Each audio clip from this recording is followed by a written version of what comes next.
Hello student, good morning. Today we will going to discuss next topic of unit magnetic effect of electric current and magnetism is a ammeter. अभी हम discuss करेंगे किसके बारे में, ammeter के बारे में। तो एमीटर आप जानते हैं कि एक डिवाइस होता है जिसका यूज किया जाता है to measurement of electric current. Electric current के मेजरमेंट के लिए एमीटर का यूज किया जाता है। एमीटर है वो always connected in series. Ammeter किसी भी सर्किट के अंदर सीरीज के अंदर कनेक्ट होता है।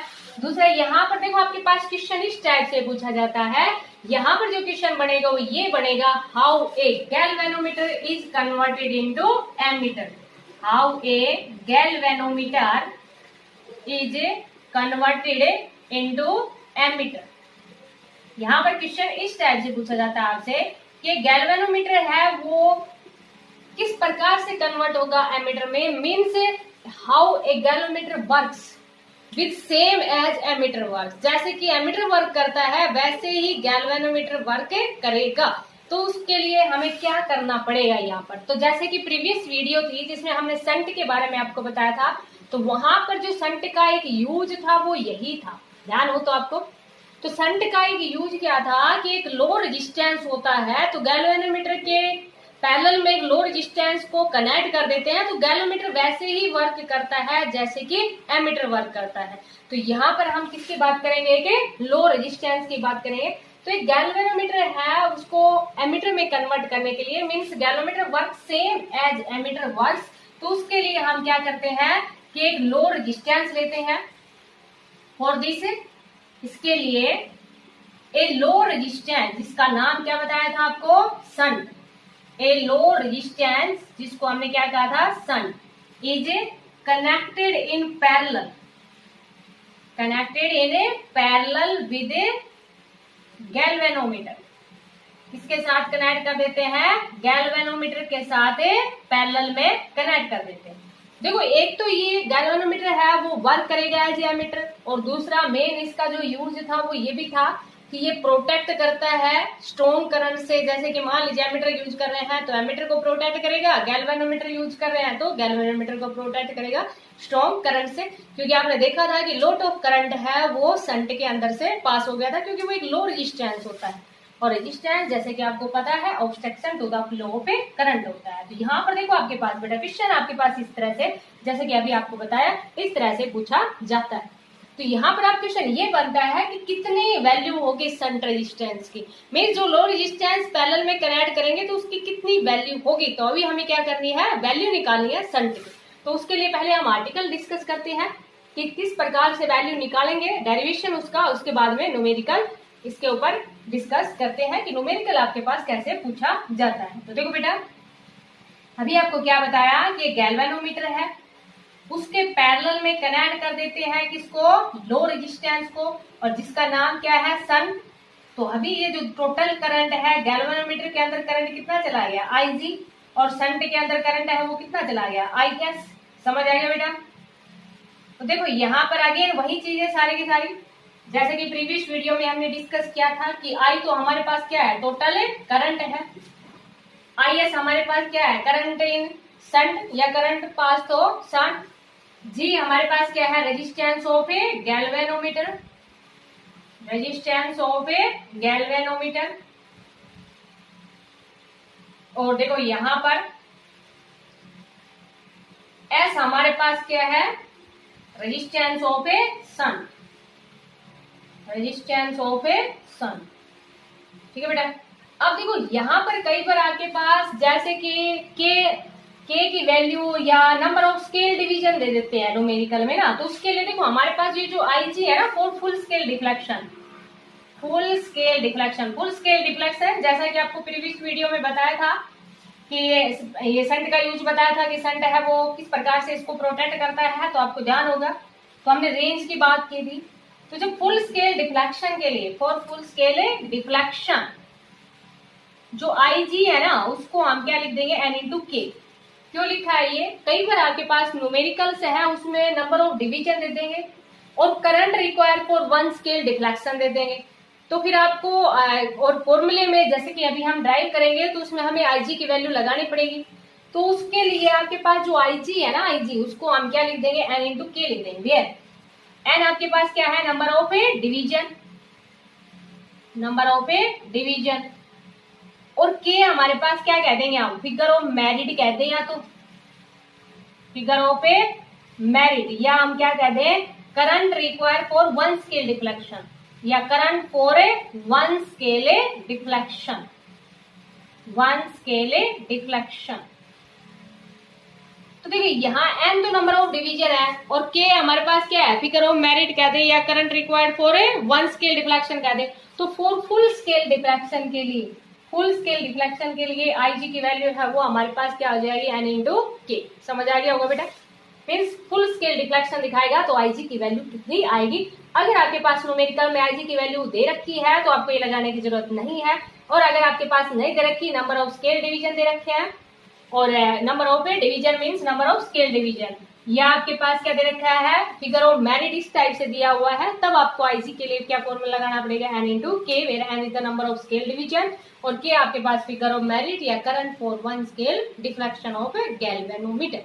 ठीक है बेटा, अब देखो यहाँ पर आपके पास अगेन वही बात, जैसे कि अभी हमने जो प्रीवियस वीडियो थी उसमें हमने डिस्कस किया था, क्या डिस्कस किया था कि potential difference remain same in parallel में, पोटेंशियल है वो सेम होता है, और जो पोटेंशियल डिफरेंस सेम है तो यहां से हम क्या लिख देंगे, I G into G is equal to I S into S. हमें वैल्यू किसकी निकालनी है, एस की निकालनी है ना, तो हमें देखो आई जी पता है, या आपके पास जैसे कि नंबर ऑफ स्केल डिवीजन दे रखे हैं उसमें, और वन स्केल वन के की वैल्यू है वो फिगर ऑफ मेरिट या current for one scale deflection दे रखा हो, तब हम आई जी की वैल्यू तो निकालेंगे ना इजीली। तो यहां से देखो आपके पास जो टोटल करंट है वो किसके इक्वल है, आई जी प्लस आई एस के इक्वल है ना, तो यहाँ आई एस की जगह हम क्या पुट कर दें, आई माइनस आई जी पुट कर दें। समझ आ गया बेटा, तो देखो अब ये मैं रब करती हूँ, ये समझ आ गया होगा आपको। तो यहां से हमारे पास वैल्यू क्या आई, I G into G equal to I S की जगह हमने क्या पुट कर दिया, I G minus G into S. हमें वैल्यू किसकी निकालनी है, इस एस की निकालनी है ना, कि इस एस की वैल्यू है वो हमारे पास कितने आई, यहाँ से सिंपल है, एस की वैल्यू कितनी आ गई, आई जी अपॉन आई माइनस आई जी और इंटू जी।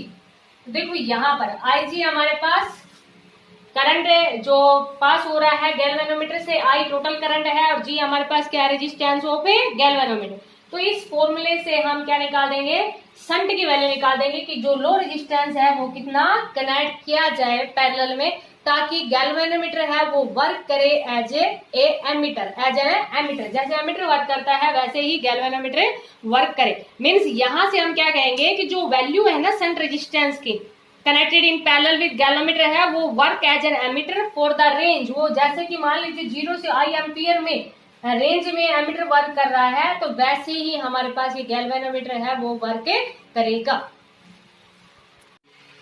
देखो अब इस पे एक न्यूमेरिकल डिस्कस करते हैं, जैसे कि an ammeter of resistance 0.80 ohm can measure current up to 1 ampere, कि स्टार्टिंग में जो रेजिस्टेंस है जो 0.80 ओम दिया हुआ है तो करंट कितना मेजर कर पा रहा है, 1 एम्पियर। इट मीन्स ये हमारे पास क्या दिया हुआ है, आई जी दिया हुआ है, और स्टार्टिंग में जो रेजिस्टेंस है वो हमारे पास कितना दिया हुआ है, 0.80 ओम दिया हुआ है। उसके बाद में देखो क्वेश्चन में क्या कह रहा है, what must be the value of shunt resistance to enable the emitter to measure current up to 5 ampere. यहाँ पर एमीटर मीन्स क्या है, शंटेड गैल्वेनोमीटर। जैसे कि अभी हमने देखा था कि गैल्वेनोमीटर के पैरेलल में कनेक्ट किया था शंट रेजिस्टेंस को, तो galvanometer work as an ammeter, तो गैल्वेनोमीटर है वो वैसे ही वर्क कर रहा था जैसे कि एमीटर वर्क करेगा। तो यहाँ देखो आपके पास क्वेश्चन में ये है कि कितनी वैल्यू कनेक्ट की जाए इस, ये कि तो करंट है ना, मैक्सिमम करंट है वो कितना मेजर कर पाए, 5 एम्पियर। इट मीन्स आई है ना हमारे पास वो कितना दिया हुआ है, 5 एम्पियर। तो कितनी वैल्यू होगी शंट की, तो अभी हमने फॉर्मूला निकाला था, उसी के ऊपर ये न्यूमेरिकल डिस्कस कर रहे हैं। फिर जो आर्टिकल है उसका एक पार्ट और बचा हुआ है, इफेक्टिव रेजिस्टेंस निकालना। तो न्यूमेरिकल में कई बार वो भी पूछ लिया जाता है, जैसे कि यहीं पे निकाल लेंगे, उसी से पहले आर्टिकल को डिस्कस करेंगे उसके बाद में ये वैल्यू निकाल लेंगे। सेकंड पार्ट इसका, जैसे कि फर्स्ट पार्ट ये है, सेकंड पार्ट में ये कह दिया जाए effective resistance of a ammeter. Ammeter यहाँ पर कौन सा है, shunted galvanometer and a shunt. इसका इफेक्टिव रेजिस्टेंस पूछ लिया जाए तो आप कैसे कैलकुलेट करो। अभी हमारे पास क्या डिस्कस कर रहे हैं कि कितनी वैल्यू शंट की लगाएंगे ताकि उसकी रेंज है वो बढ़ जाए, क्योंकि ये आपको यूज बताया था कि शंट है उसका यूज है to increase the range of a ammeter. तो कितना करंट मेजर कर पाए 5 एम्पियर तक। तो ये फॉर्मूला आया था, ये फॉर्मूला आपको ध्यान ही रखना पड़ेगा बेटा न्यूमेरिकल्स के लिए। तो देखो IG की वैल्यू कितनी है 1, टोटल करंट कितना दे रखा है 5, IG हमारे पास कितना है 1, बिल्कुल सिंपल सा है। और ये हमारे पास कितना दिया हुआ है 0.80। इसको सोल्व करेंगे, इसको सोल्व किया तो ये वैल्यू हमारे पास कितनी आ गई 0.20 ओम। इट मीन्स शंट की जो वैल्यू है कितनी कनेक्ट करे गैल्वेनोमीटर के पैरेलल में 0.20 ओम, ताकि जो उसकी रेंज है वो बढ़ के मीन्स करंट है वो कहां तक मेजर कर पाए वो 5 एम्पियर तक। अब आपके पास देखो ये तो शंट की वैल्यू निकालने के लिए था। अब अगर मान लीजिए कोई न्यूमेरिकल्स है उसमें इफेक्टिव रेजिस्टेंस पूछ लिया जाए तो वो आर्टिकल में भी इंक्लूड करना आपको। तो देखो आपके पास अब जैसे कि जो आर्टिकल अभी हम डिस्कस कर रहे थे तो उसमें यहाँ से इफेक्टिव रेजिस्टेंस पूछ लिया जाए तो अभी आपको ध्यान है ना, इस तरह से गैल्वेनोमीटर था, यहाँ पर हमारे पास शंट है तो ये जो करंट था I, तो ये IG और इधर हमारे पास क्या चला गया था I माइनस IG लिख दे या क्या लिख दे IS। तो इफेक्टिव रेजिस्टेंस की बात करें, इफेक्टिव रेजिस्टेंस ऑफ, ये आर्टिकल में भी इंक्लूड करना है, effective resistance of ammeter. Ammeter कौन सा है ये शंटेड गैल्वेनोमीटर, उसको शंट कर दिया था ना गैल्वेनोमीटर का, तभी तो रेंज, तभी तो एमीटर सॉरी गैल्वेनोमीटर है वो वर्क कर रहा था एज एमीटर। तो effective resistance of ammeter means shunted galvanometer and shunt. Effective resistance कितना होगा, तो देखो दोनों किसमें कनेक्ट कर रखे हैं पैरेलल में, और पैरेलल में कैसे कनेक्ट होते हैं 1/G प्लस 1/S, एलसीएम ले लेंगे G plus S divide by GS, पलट देंगे GS divide by G plus S। तो इफेक्टिव रेजिस्टेंस है आपके पास shunted galvanometer means ammeter and shunt का इफेक्टिव रेजिस्टेंस है वो हमारे पास कितना आ गया GS divide by G plus S। It means देखो रेजिस्टेंस जब पैरेलल में कनेक्ट करते हैं तो रेजिस्टेंस की वैल्यू कम ही होती है, और एक आइडियल एमीटर है ना, एक आइडियल एमीटर उसका रेजिस्टेंस है वो आपके पास कितना रहेगा 0, लो नहीं बिल्कुल ही कितना रहेगा 0, क्योंकि अगर जितना कम रेजिस्टेंस होगा उतना ही वो बेटर वर्क करेगा।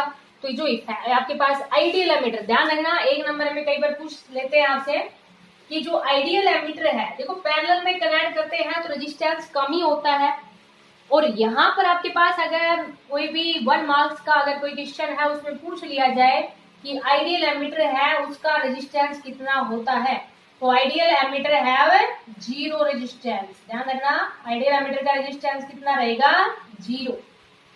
ठीक है बेटा, तो ये तो हाँ हमारे पास इफेक्टिव रेजिस्टेंस। अब ये न्यूमेरिकल है, इस न्यूमेरिकल में 1 पार्ट आपको समझ आ गया था, सेकेंड पार्ट में आपसे ये पूछ लिया जाए effective resistance of ammeter and shunt निकालो, एमीटर शंटेड गैल्वेनोमीटर। समझ आ गया बेटा।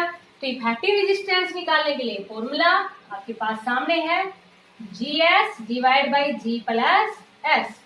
तो देखो बेटा GS, G 0.80, S अभी हमने निकाला था 0.20, और ये हमारे पास कितना है 0.80 प्लस 0.20, तो ये हमारे पास क्या आ जाएगा इफेक्टिव रेजिस्टेंस। देखो मल्टीप्लाई करेंगे तो कितना आ जाएगा 0.16, और यहाँ पर 80/20 1.00, तो ये हमारे पास कितना आ गया 0.16 ओम। तो इफेक्टिव रेजिस्टेंस है किसका शंटेड गैल्वेनोमीटर या एमीटर एंड शंट का इफेक्टिव रेजिस्टेंस है वो हमारे पास कितना आ गया 0.16 ओम। तो इस तरह से आपके पास इस पे न्यूमेरिकल पूछा जाता है। तो बिल्कुल जो न्यूमेरिकल्स है इस पे एमीटर पे, या how a galvanometer is converted into ammeter, या how a galvanometer work as an ammeter, तो उसके लिए आपको इसी तरह से आर्टिकल करना है। न्यूमेरिकल्स है तो बिल्कुल जैसे कि अभी ये न्यूमेरिकल डिस्कस किया इसी तरह से ही न्यूमेरिकल बिल्कुल डायरेक्ट आर्टिकल बेस्ड न्यूमेरिकल पूछा जाता है।